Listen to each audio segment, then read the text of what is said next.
Bismillahirrahmanirrahim. Assalamualaikum warahmatullahi wabarakatuh.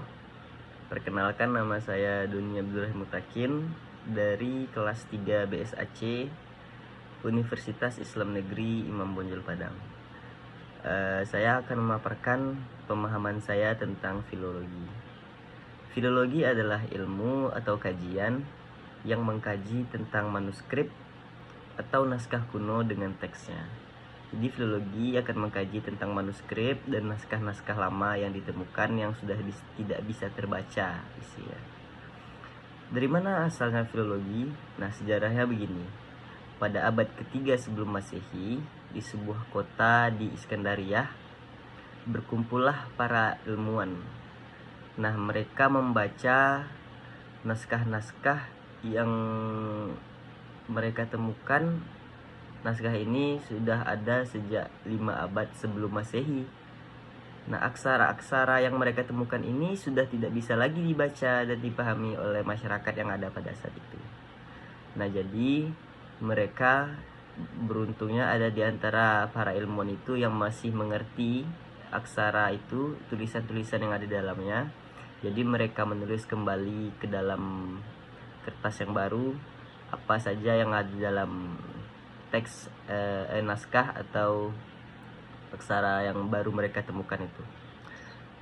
Nah, jadi proses menulis, membaca, dan membukukan kembali naskah-naskah lama itu disebut dengan filologi oleh seseorang yang bernama Aristoteles.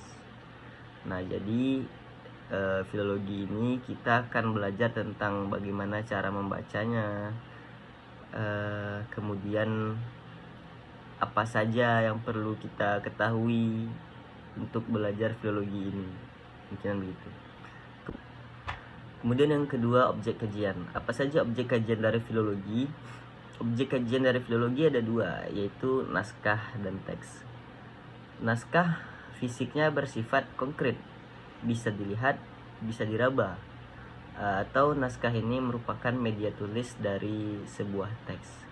Nah, sedangkan teks dia tidak bersifat konkret, alias bersifat abstrak, tak bisa dilihat dan tak bisa diraba. Teks ini merupakan isi kandungan dari sebuah naskah. Kalau saya contohkan misalnya begini, anggap saja buku tabungan ini merupakan sebuah aksara lama, sebuah naskah lama. Nah, setiap lembaran-lembaran yang ada di dalam ini merupakan naskah, dan isi dari naskah ini disebut teks. Isi dari buku tabungan ini disebut teks. Jadi lembaran ini naskah dan isinya merupakan teks. Nah, itu bedanya naskah dan teks dalam kajian filologi.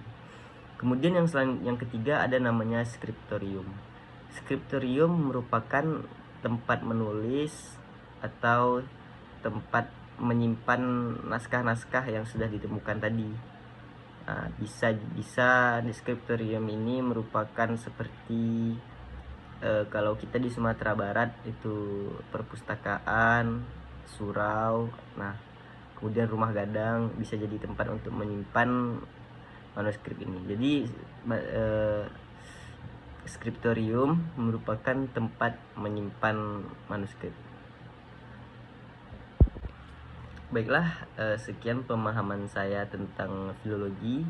Apabila ada yang salah, datangnya dari saya sendiri, dan yang benar datangnya dari Allah Subhanahu wa Ta'ala. Terima kasih. Assalamualaikum warahmatullahi wabarakatuh.